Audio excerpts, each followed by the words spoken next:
And coming up next, we have Daniel Shortt. Daniel is a corporate and regulatory attorney based in Seattle, and he works extensively with entrepreneurs in the cannabis industry. He advises clients on matters related to hemp and marijuana, and frequently speaks at conferences and gets quoted in the media. Before joining Greenlight Law Group, he spent 5 years at Harris Bricken and wrote for the Cannabis Law blog there. He graduated from the University of Washington School of Law, where he worked extensively with the Washington State Liquor and Cannabis Board to fund and establish the Cannabis Law and Policy Project. And another musician. As an undergrad, he studied music at Gonzaga University, focusing on jazz guitar. So after college, he worked and volunteered at the Boys and Girls Club, and in his spare time, he plays guitar, takes boxing classes, and enjoys Seattle with his wife, Sierra, and their 2 dogs, Dexter and Oliver. So very pleased to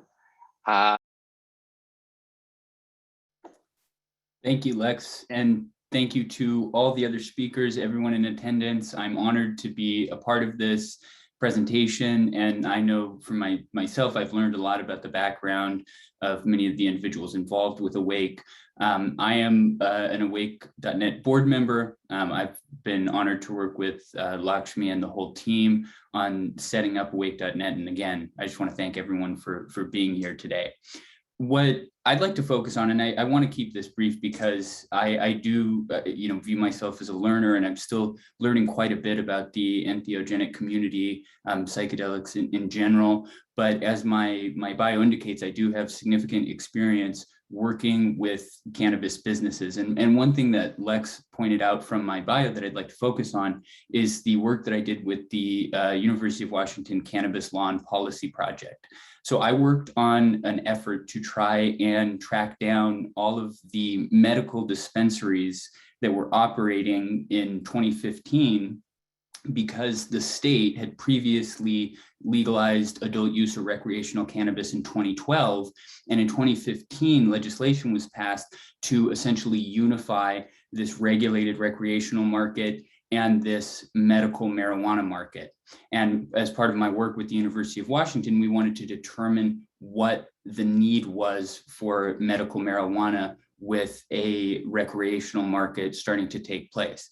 Now, if those of you were involved in Washington are paying attention to efforts to legalize Initiative 502, which along with Colorado made it so that Washington was one of the first states to legalize cannabis, if you'll remember, the opposition to I-502 didn't come from the alcohol industry. It did not come from the police guild. It came from the medical marijuana community.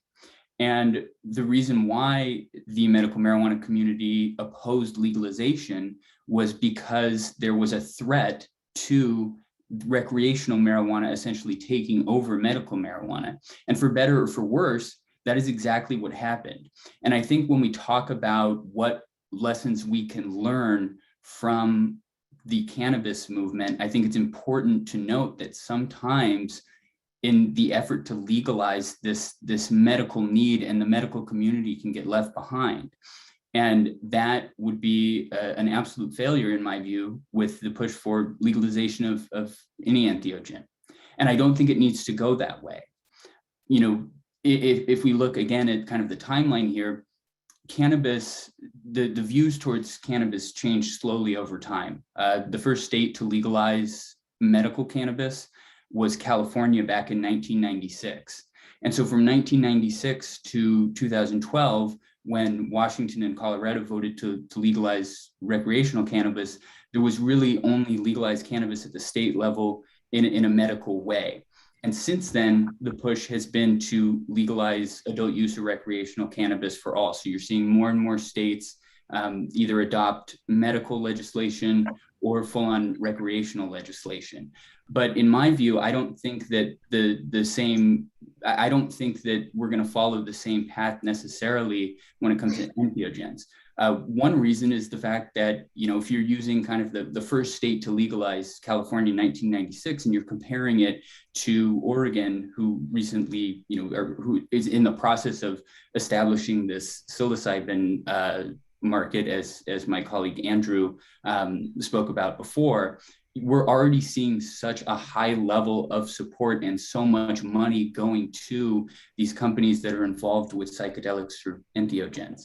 And I think that that's really important to note, right, where this money is coming from, because there is going to be a need to kind of protect the smaller actors, to protect the communities that have used entheogens for decades, and make sure that there's a space at the table for those communities and for leaders of those communities as we move forward, because the commercial component of this cannot be ignored. It needs to be addressed, because already we're seeing pharmaceutical companies pouring money into these companies that are popping up and being traded nationally on the NASDAQ stock exchange.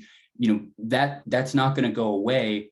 There's going to be a place here. And it's important that as this community begins to develop, and as we have opportunities like this to come together, to recognize what happened in cannabis, recognize the difference between what the entheogen community is pushing for versus what the cannabis community is pushing for, and take steps to get involved with state legislatures, to get involved with cities and counties as they move to decriminalize, to regulate, to legalize different substances, to ensure that we don't see the same thing that happened in cannabis, where there's all this opposition from big pharma, from pharmaceutical companies, which then turns into investment into trying to turn this plant into a profitable endeavor, a medicine that people keep taking.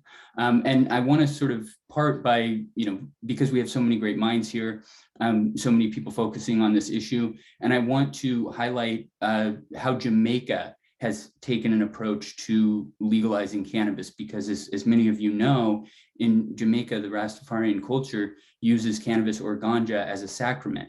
And while the system is experimental, and there are certainly things to be learned, I think it's important that we look towards the steps that Jamaica is taking to make sure that this sacramental use of ganja remains part of the conversation, that it's not just focused on medical cannabis or adult use cannabis. Cannabis is unique, and I think a lot of these entheogens are unique, but in my view, if we can try to learn from Jamaica as to how this is developing and to establish this medical, recreational, and sacramental market, that in my view is a good place to look and a good way to move forward.